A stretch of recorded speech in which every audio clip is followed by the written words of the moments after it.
வணக்கம். நீங்கள் இணைந்திருப்பது வெஜி டிவியின் லஞ்ச் பிரேக் செய்திகளுடன். செய்திகள் வாசிப்பவர் நிலுஜா ஜெயபாலன்.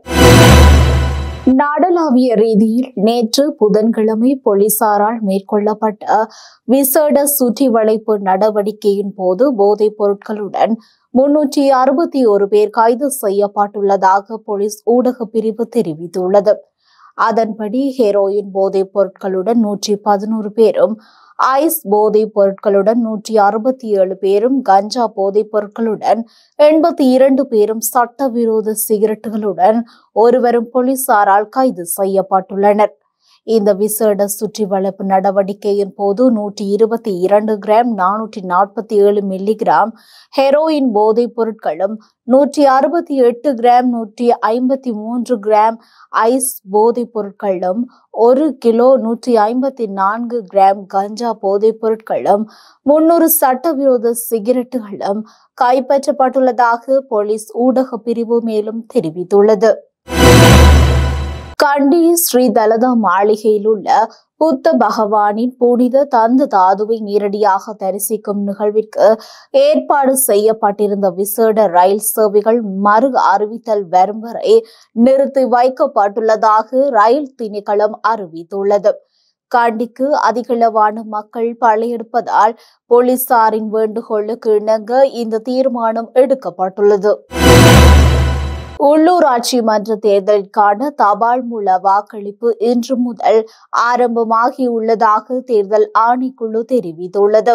நாளைய தினமும் எதிர்வரும் 28 மற்றும் 29 தேதிகளிலும் தேர்தல்கள் ஆணையாளர் அலுவலகம், போலீஸ் திணைக்களம், மாவட்ட செயலகங்கள் உள்ளிட்ட அரசு நிறுவனங்களில் தபால் மூல வாக்களிப்பு இடம்பெறும் என தேர்தல் ஆணைக்குழு அறிவித்துள்ளது.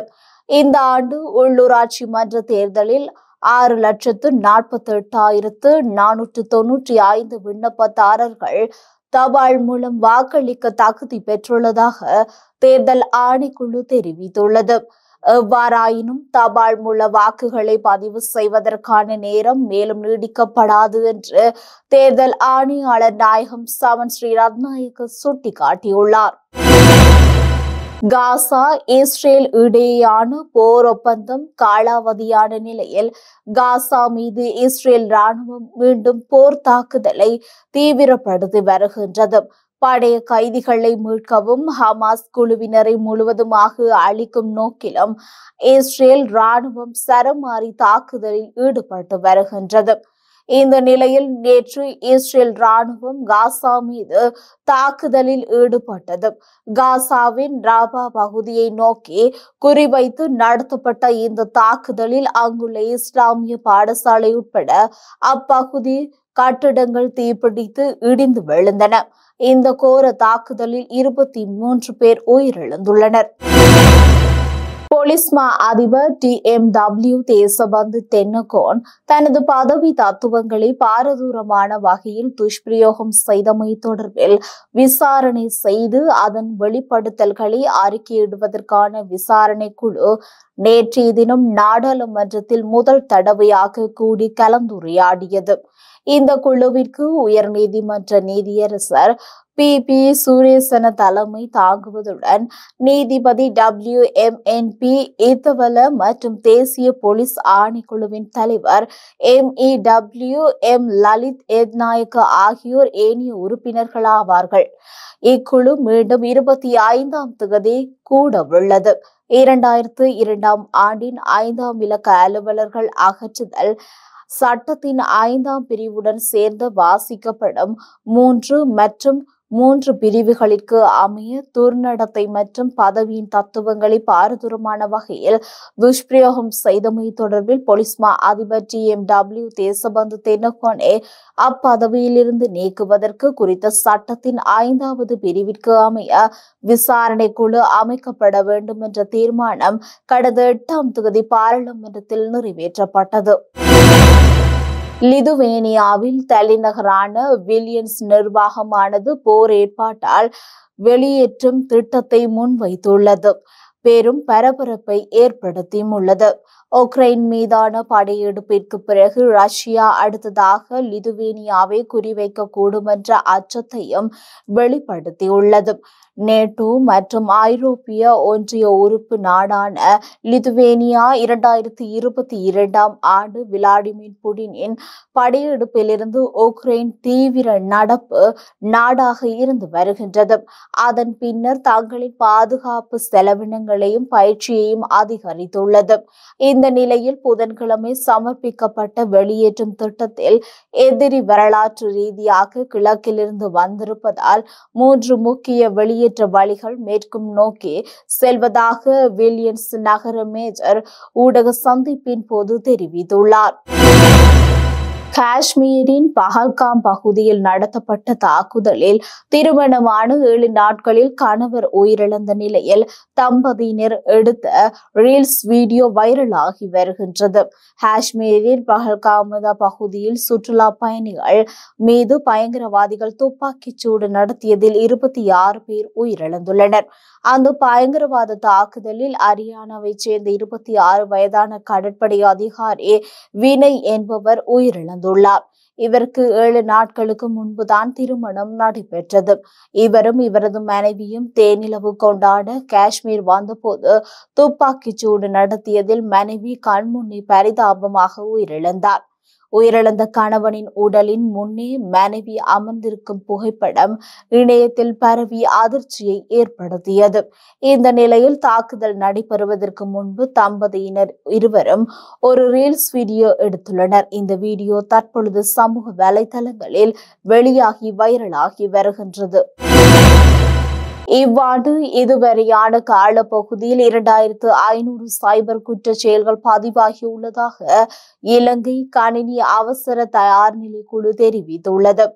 அவற்றில் 164 சம்பவங்கள் இணைய மோசடிகளுடன் தொடர்புடையதாக கணினி அவசர தயார்நிலை குழுவின் அதிகாரி ஷாருக்க தமுனுபுல குறிப்பிட்டுள்ளார்.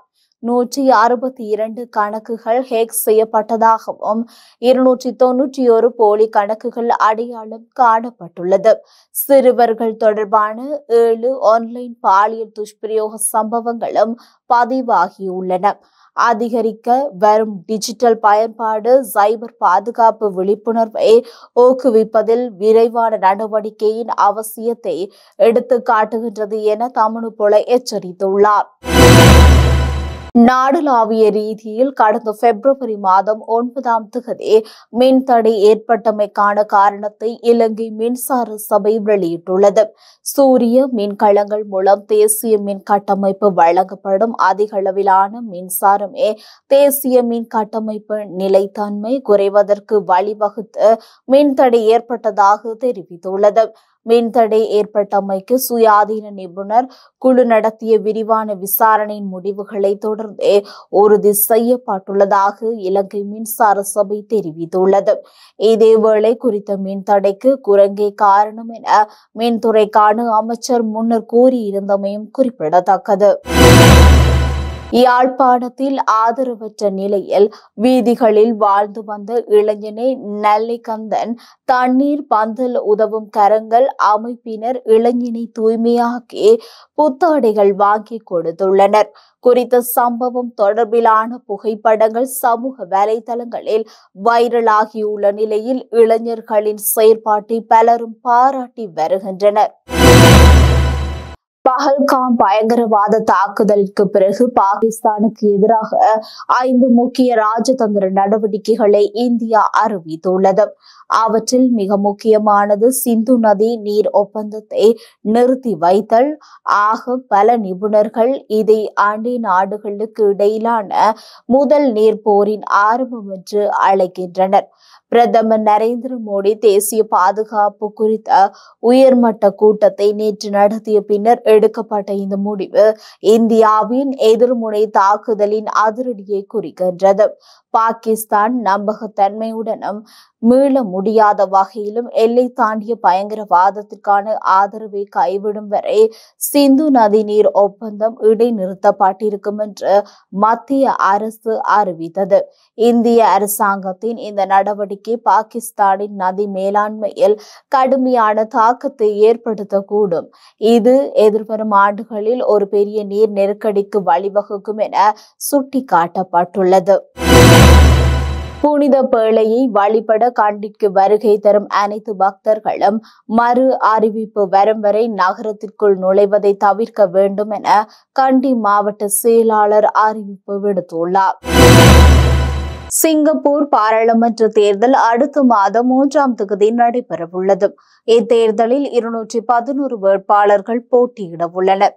இந்த தேர்தலுக்கான வேட்புமனு தாக்கல் நேற்றுடன் நிறைவடைந்ததை தொடர்ந்து தேர்தல் திணைக்களம் இந்த தகவலை வெளியிட்டுள்ளது.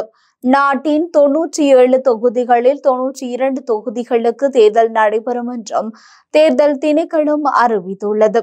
சிங்கப்பூரில் கடந்த 1965ஆம் ஆண்டு முதலாட்சி செலுத்தி வரும் PAP கட்சியே இந்த முறையும் வெற்றி பெறும் என்று எதிர்பார்க்கப்படுகின்றது.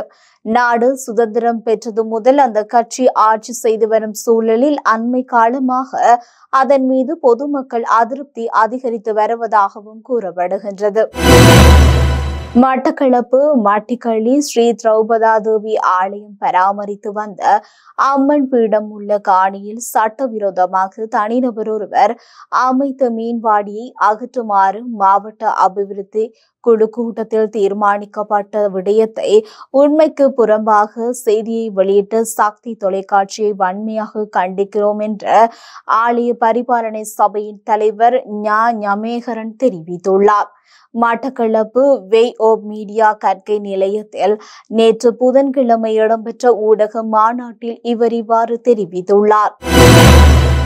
இத்துடன் நமது லஞ்ச் பிரேக் செய்திகள் நிறைவடைகின்றன.